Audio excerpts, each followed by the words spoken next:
하나님 시간 주님께서 우리를 이 자리에 부르셨사오니 하나님의 크신 은혜로 다시금 치유하여 주시고 새롭게 하여 주시고 회복시켜 주옵소서. 이 시간 주님 앞에 우리의 마음과 뜻과 정성을 다해 드리는 이 예배를 주님 기뻐 받아주시고 주님 홀로 영광 받아 주옵소서. 감사드리며 예수님의 이름으로 기도합니다. 아멘. 함께 말씀 보겠습니다. 오늘 함께 보실 말씀은 에스겔서의 말씀입니다. 에스겔 48장 30절에서 35절까지의 말씀입니다. 에스겔 48장 30절에서 35절까지의 말씀, 우리 길지 않은 말씀이니까요, 우리 함께 보도록 하겠습니다. 그 성읍의 출입구는 이러하니라. 북쪽의 너비가 4,500척이라. 그 성읍의 문들은 이스라엘 지파들의 이름을 따를 것인데 북쪽으로 문이 셋이라. 하나는 르우벤 문이요, 하나는 유다 문이요, 하나는 레위 문이며 동쪽의 너비는 4,500척이니 또한 문이 셋이라. 하나는 요셉 문이요, 하나는 베냐민 문이요, 하나는 단 문이며 남쪽의 너비는 4,500척이니 또한 문이 셋이라.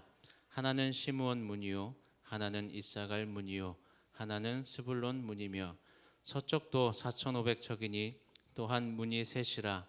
하나는 갓 문이요, 하나는 아셀 문이요, 하나는 납달리 문이며 그 사방의 합계는 18,000척이라.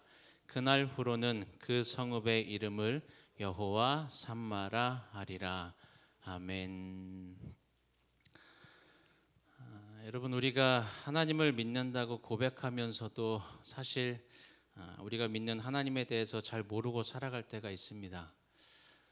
물론 하나님은 전지전능하신 분이시고 위대한 분이시기 때문에 한계가 있는 우리의 지식으로는 하나님을 다 알 수도 없고 또 이해할 수도 없는 것이 분명한 사실이죠. 그런데 우리가 믿는 하나님에 대해서 잘 모르고 살아간다라고 지금 말씀드리는 건 피조물인 인간으로서 창조주이신 그 하나님에 대한 지식의 한계를 이야기하는 게 아닙니다. 하나님께서는 이미 성경을 통해서 하나님 자신을 우리에게 계시해 주셨죠.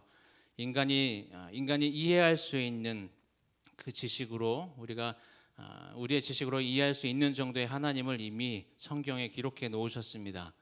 그런데 우리는 사실 그마저도 알지도 못하면서 알려고 노력하지도 않는 모습으로 살아가기 때문에 때때로 우리는 하나님에 대해서 오해하고 또 하나님을 단지 나를 그냥 돕는 분으로 여기는 굉장히 얕은 믿음을 가지고 살아갈 때가 분명히 우리 모습 가운데 있습니다. 여러분들은 하나님에 대해서 얼마나 알고 계시고 또 성경에 기록된 그 하나님에 대해서 또 얼마나 기억하면서 살아가고 계십니까? 성경에 보면 여러 가지 표현들로 하나님이 어떠한 분이신지를 우리에게 설명합니다. 하나님의 이름들이 성경에 참 많이 기록되어 있는데 그 중에 하나가 오늘 본문 가운데 기록되어 있는 마지막 절에 기록되어 있는 여호와 삼마라는 이름입니다. 여호와 삼마는 거기 계시는 하나님, 하나님이 거기 계신다라는 뜻이죠. 이 여호와 삼마처럼 우리에게 익숙한 하나님의 이름들이 있는데 여호와 이레는 준비하시는 하나님, 또 여호와 니시는 승리의 하나님, 여호와 라파 치료의 하나님, 여호와 샬롬 평강의 하나님. 이와 같이 하나님의 이름들을 들었을 때 하나님이 굉장히 우리 편이 되시는 것 같고 하나님이 우리를 위해 일하신다는 것을 알게 하는 그러한 이름들이죠. 그런데 성경에 기록된 하나님의 이름이 이것만이 전부가 아닙니다. 우리와 함께 계시고 또 우리를 통해서 우리를 위해서 일하시는 그 하나님에 대한 이름도 분명히 기록되어 있지만 오히려 반대의 이미지로 심판하시는 하나님에 대해서 그 이름을 기록하고 있는 것도 볼 수가 있는데, 물론 이제 원어로 기록된 것이지만 여호와 엘 게몰라라는 이름은 여호와는 보복의 하나님이라는 의미로 기록된 단어도 있고, 여호와 나케 치시는 하나님, 엘로이는 이제 많이 들어보셨겠지만 감찰하시는 하나님, 이외에도 전능하신 하나님이다라는 뜻의 엘로힘이나 주인이나 주님을 뜻하는 아도나이, 이런 성경의 하나님의 이름들이 많이 기록되어 있는 것을 우리가 볼 수가 있습니다. 그 이름들 중에 앞에서 말씀드린 것처럼 이 여호와 삼마, 거기 계시는 하나님, 이 하나님에 대해서 오늘 우리가 말씀 함께 나누어 보려고 하는데요. 여러분, 성경을 한마디로 정리를 한다면 하나님께서 예수님을 통해서 이루신 그 구원의 이야기다라고 이야기할 수 있습니다. 하나님께서 이루신 그 구원에 대해서 기록한 것이 성경이기 때문에 믿는 우리에게 있어서 그 성경의 결론, 우리가 보고 있는 이 성경의 결론은 늘 회복이라는 것을 보게 되죠. 성경 전체의 맥락뿐만 아니라 각각의 성경에 기록되어 있는 그 내용 가운데서도 특히 우리가 보고 있는 이 선지서, 이 에스겔서의 말씀도 굉장히 많은 심판의 말씀들이 기록되어 있지만 결국 마지막은 뭐에 대해서 이야기해요? 하나님께서 회복시키신다라는 것을 말씀합니다. 그 회복에 있어서 가장 중요한 키워드가 되는 게 바로 이 여호와 삼마, 여호와께서 거기 계신다라는 거죠. 비록 심판 가운데 있지만 하나님은 거기 계셨고 이 에스겔에게 환상을 통해서 보여주시는데 성전이 회복되는 것을 보여주십니다.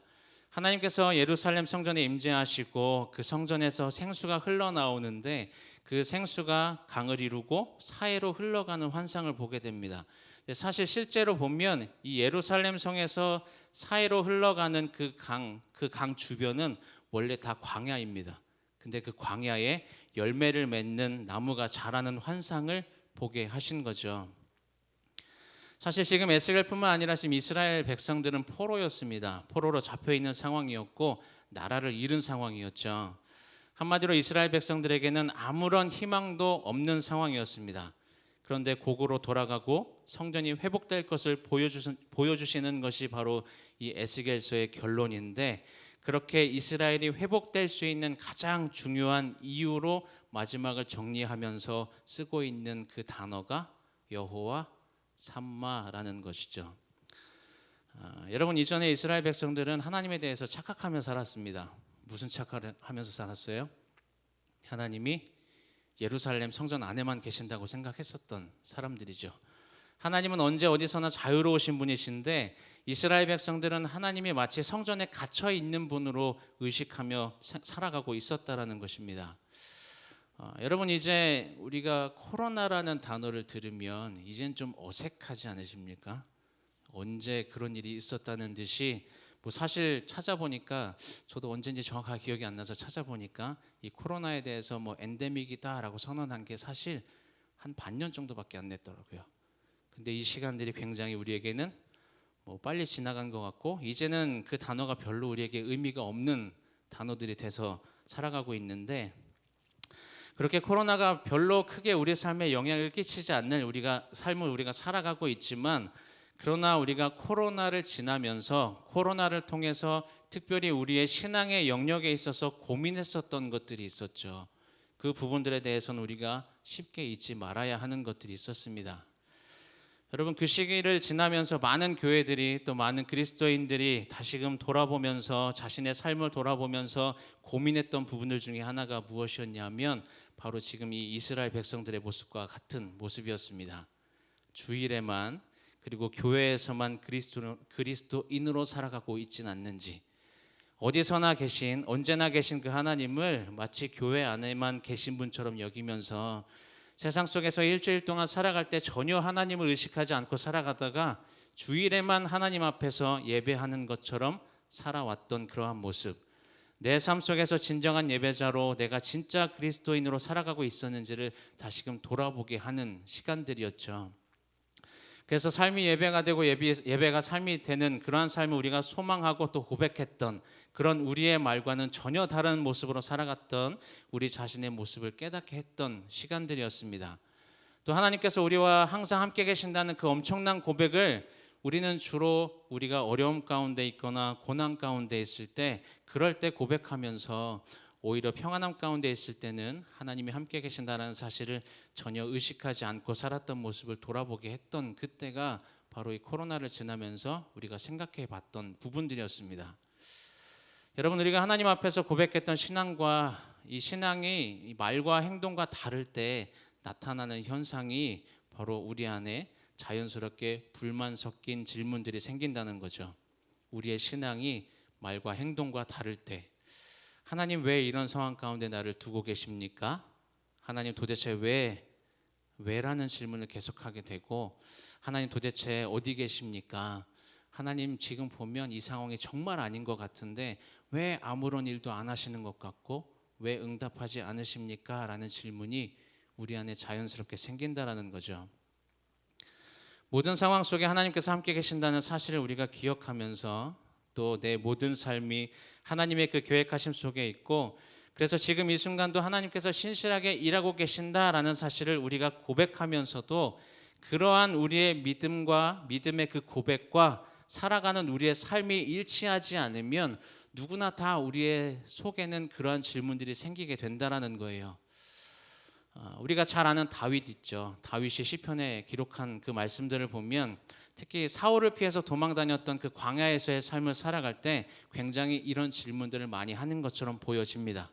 그런데 다윗이 그러한 때 고백했던 이 말들은 원망이라기보다 불평이라기보다 더 하나님을 붙들고 더 하나님을 의지하려고 붙들려고 하는 몸부림의 고백들이었다면, 대부분 우리가 하나님에 대한 원망과 불평을 가지는 그 질문들은 하나님을 향한 몸부림이 아니라 오히려 솔직한 마음으로 원망과 불만으로 우리가 하나님 앞에 나아갈 때가 더 많은 게 우리들의 모습일 수 있다는 겁니다. 하나님을 성전에서만 계신 분처럼 생각하면서 하나님의 능력을 제한하려는 그 어리석은 모습으로 살아가면서도 굉장히 스스로는 하나님 앞에서 하나님을 잘 섬기고 있다고 여겼던 그 교만한 모습의 이스라엘 백성들의 모습을 보면서 우리 또한 하나님을 어떻게 섬기고 있고 또 우리가 고백하는 그 믿음대로 정말 잘 살아내고 있는지 우리의 삶을 돌아보아야 합니다.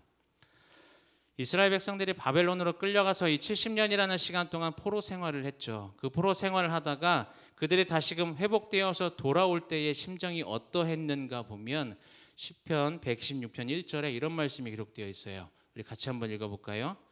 여호와께서 시온의 포로를 돌려보내실 때에 우리는 꿈꾸는 것 같았도다. 어떻다고요? 꿈꾸는 것 같았다. 다시 고국으로 돌아갈 때 정말 그게 꿈처럼 여겨질 정도로 믿어지지 않는 너무나 벅찬 상태였다라는 거예요. 근데 여러분, 이 말씀을 보면서 우리가 한 가지 생각해 봐야 될 게 있다면, 이스라엘 백성들이 바벨론에서 포로 생활을 하던 그 70년이라는 시간 동안 하나님이 그들과 함께 하시지 않으셨습니까? 아니죠. 하나님은 그때도 여전히 그들과 함께 계셨습니다. 같은 시대를 살았던 이 다니엘을 보면, 다니엘서를 보면 바벨론 포로 시절에도 그렇고 여전히 하나님은 그들과 함께 하셨고 하나님께서 그들 가운데 일하고 계셨음을 성경 가운데 우리가 확인할 수 있는 내용들입니다. 그렇다면 우리의 삶을 한번 돌아봐야 되겠죠. 우리의 삶은 어떠할까요? 하나님께서 우리가 평안할 때만, 우리가 무엇인가 잘할 때만, 지금 이 순간에만 하나님이 우리와 함께 계십니까? 아니죠. 하나님은 우리가 지나온 과거의 시간 속에서도 또 고난과 역경의 터널을 지나왔던 그 순간뿐만 아니라 우리 삶의 모든 시간들 속에 하나님은 우리와 항상 함께 계셨습니다. 우리가 미처 그 하나님을 인식하지 못하고 하나님의 일하심을 발견하지 못했을 뿐이지, 영원 전부터 우리를 선택하신 그 하나님께서 우리가 살아온 지금까지의 모든 삶 속에 하나님은 그렇게 늘 함께 거기에 계셨습니다. 혹시 지난날 예수 그리스도를 믿기 이전에 지나온 어두운 그 과거의 시간들이 있었다 할지라도 그 시간에도 하나님은 함께 계셨고 그 시간에서 선한 길로 인도하시기 위해서 일하고 계셨다라는 거죠. 그래서 우리는 우리의 지난 날들을 돌아보면 여기까지 인도하신 그 하나님의 은혜에 대해서 감사를 고백할 수밖에 없는 것이 우리들의 삶이라는 것입니다. 그렇게 지난 날들 속에서 함께 하신 하나님은 지금도 우리와 모든 곳에 함께 계십니다. 앞에서 성경은 구원의 이야기라고 말씀드렸죠. 예수님을 통해서 우리에게 주어진 그 구원은 그 십자가 사건을 통해서 우리에게 구원의 은혜가 주어졌는데, 그 십자가 사건을 통해서 우리에게 은혜로 주어진 이 삶을 우리가 살아갈 때 예수님이 가신 그 길을 따라 우리도 걸어가야 한다는 사실을 우리가 잊지 말아야 합니다. 그렇게 우리가 걸어가는 삶의 걸음에는 우리가 원하는 삶의 모습도 있지만 우리가 원하지 않는 삶의 상황들도 있을 것이고, 우리 신앙의 유익을 위해서 우리 인생 가운데 허용하시는 그 고난과 어려움도 그 안에 있다는 것을 우리가 잊지 말아야 한다는 것입니다. 그러나 종종 우리는 이러한 사실을 잊으며 살아가죠. 그래서 삶의 어려운 순간들을 지나가며 힘든 가운데 있을 때 원망하면서 살아갈 때가 분명히 있습니다. 어떻게 하나님께서 이 상황 가운데 나를 가만히 두고 계신지, 어떻게 아무것도 일하고 계시지 않는 것인지 이러한 의문을 가지고 살아갈 때가 너무나 많죠. 하지만 하나님께서 지금도 우리와 함께 계신다는 이 사실을 우리가 다시금 인식하게 되면 그 힘든 시간들이 지나갔을 때 우리는 또다시 그 지나간 시간 속에서 하나님의 은혜를 발견할 수밖에 없고, 그래서 우리의 입술에는 감사가 고백되어질 수밖에 없는 것이죠. 여러분, 창세기의 말씀을 보면 우리가 잘 아는 야곱이 나옵니다. 야곱이 형 에서를 피해서 삼촌 라반의 집으로 도망가던 중에 밤이 됐을 때 돌을 베고 잠을 자는데 꿈을 꾸게 됩니다. 어떤 꿈을 꿔요? 꿈에 사닥다리가 있는데 그 꼭대기가 하늘에 닿아 있고 하나님의 사자가 오르락 내리락 하는 걸 보게 돼요. 이때 하나님의 말씀을 듣게 되는데, 이때 어떤 말씀을 듣게 됐냐면 창세기 28장 13절에서 15절까지의 말씀에 기록되어 있는 말씀을 듣게 됩니다. 우리 같이 한번 읽어볼까요? 또 본즉 여호와께서 그 위에 서서 이르시되 나는 여호와니 너의 조부 아브라함의 하나님이요 이삭의 하나님이라. 내가 누워있는 땅을 내가 너와 내 자손에게 주리니 내 자손이 땅의 티끌같이 되어 내가 서쪽과 동쪽과 북쪽과 남쪽으로 퍼져나갈지며 땅의 모든 족속이 너와 내 자손으로 말미암아 복을 받으리라. 내가 너와 함께 있어 내가 어디로 가든지 너를 지키며 너를 이끌어 이 땅으로 돌아오게 할지라. 내가 네게 허락한 것을 다 이루기까지 너를 떠나지 아니하리라 하신지라. 뭐라고 약속하세요? 내가 너와 함께 있어 내가 어디로 가든지 너를 지키며 너를 이끌어 이 땅으로 돌아오게 할지라. 내가 네게 허락한 것을 다 이루기까지 너를 떠나지 아니하리라 라고 약속을 하십니다. 이러한 약속의 말씀을 듣게 된 야곱이 베고 잤던 그 돌을 기둥으로 세우고 그 위에 기름을 붓고 베델이라고 이름하죠. 그러면서 그 다음 절인 16절에 이 야곱이 뭐라고 고백하냐면, 우리 같이 한번 읽어볼게요. 16절 말씀. 야곱이 잠이 깨어 이르되 여호와께서 과연 여기 계시거늘 내가 알지 못하였도다. 야곱이 지금까지 깨닫지 못하고 있었지만 하나님은 이 야곱과 늘 항상 함께 계셨다라는 거죠. 우리들의 삶의 현장 속에서도 하나님은 늘 함께 계십니다. 우리가 예배의 자리에 있을 때뿐만 아니라 어떠한 삶의 자리에 있든지 하나님은 우리를 지키시고 우리를 인도하고 계시고, 야곱에게 약속하신 것처럼 하나님께서 우리에게 약속하신 모든 것을 다 이루실 때까지 절대로 우리를 떠나지 않으시는 분이심을 여러분들 믿으시기 바랍니다. 과거에도 우리와 함께 계셨던 그 하나님은 지금도 우리와 함께 계십니다. 그리고 언제나 동일하신 그 하나님은 앞으로의 우리의 삶 속에서도 여전히 함께 계신다는 사실을 분명히 믿으시기 바랍니다. 여러분, 우리는 손에 쥐어지고 눈에 보이는 것만 믿으려고 하는 경향이 있어요.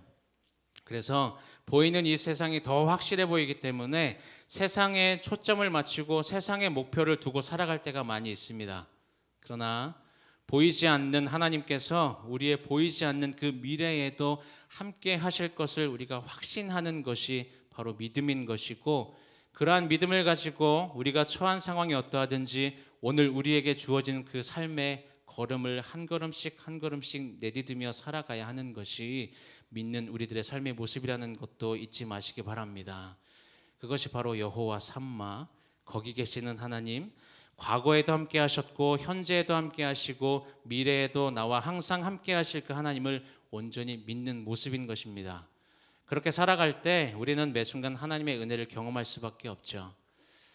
여러분, 우리가 하나님을 믿는다고 고백하는 그 고백 안에는 하나님의 뜻대로 살아가는 우리의 모습 또한 포함되어 있는 것입니다. 우리가 하나님의 뜻대로 살아가려면 하나님에 대해 아는 지식과 함께 반드시 필요한 것이 하나님의 은혜입니다. 왜냐하면 우리의 의지와 노력만으로는 우리가 하나님의 뜻대로 살아갈 수가 없기 때문이죠. 그러나 하나님의 은혜를 경험하게 되면 삶의 환경은 달라지지 않는다 할지라도 우리는 바로 이 자리에서 지금 이 순간 하나님의 뜻을 발견할 수 있게 되는 것입니다. 오늘 우리에게 주어진 삶의 현실이 어떠하든지 우리가 선택해야 되는 건 하나님에 대해서 더 알아가려고 노력하고 그 하나님을 더 사랑하고 하나님을 위해 살아가는 삶이어야 합니다. 그러한 삶 가운데 때때로 어려움과 고난이 찾아올 수도 있지만 그러나 그 어려움과 고난을 통해서 우리 삶에 선을 행하실 수 있는 분이 하나님이시라는 사실을 분명히 믿으시기 바랍니다. 우리는 분명히 이 시간이라는 개념 속에 살아가기 때문에 과거, 현재, 미래를 우리가 이야기할 수는 있지만 우리는 사실 과거로 돌아가거나 과거를 번복할 수도 없고 우리가 미래를 통제하거나 미래를 예측할 수가 없습니다. 그래서 우리에게 허락되어진 건 무엇밖에 없어요? 바로 지금 이 순간뿐입니다. 하나님은 언제나 우리의 지금 속에서 일하신다는 것을 잊지 마시기 바랍니다. 그러한 확신이 있어야 하나님께서 지금 이 순간 우리의 삶 가운데 일하신다는 확신이 있어야 우리는 바로 지금 이 순간에 집중할 수 있는 것이고 이 순간에 하나님의 은혜를 경험할 수 있다는 사실을 기억하시기를 바랍니다. 그러한 지금이라는 시간에 우리가 가장 먼저 선택해야 되는 것이 바로 하나님을 더 알아가는 것이고 하나님을 더 사랑하는 것이고 하나님께 더 순종하는 것임을 잊지 마시기를 바랍니다. 바라기는 날마다 하나님의 은혜 가운데 거하시는 여러분들의 삶이 되시기를 소망합니다. 그 은혜 안에서 지금 함께 하시는 하나님을 더 충만히 경험하며 살아가시기를 소망합니다. 우리의 삶 가운데 일하시는 하나님을 경험하면서 하나님의 뜻을 깨닫고 하나님께서 원하시는 삶을 살아가시기를 바랍니다. 그러기 위해서 오늘 하루도 우리에게 주어진 매 순간의 그 삶 가운데에서 더 하나님을 알아가기에 힘쓰시고 더 하나님을 사랑하기로 결단하시고 하나님께서 우리에게 주시는 그 말씀에 온전히 순종하며 살아가시는 저와 여러분들의 삶이 되시기를 주님의 이름으로 축원을 드립니다.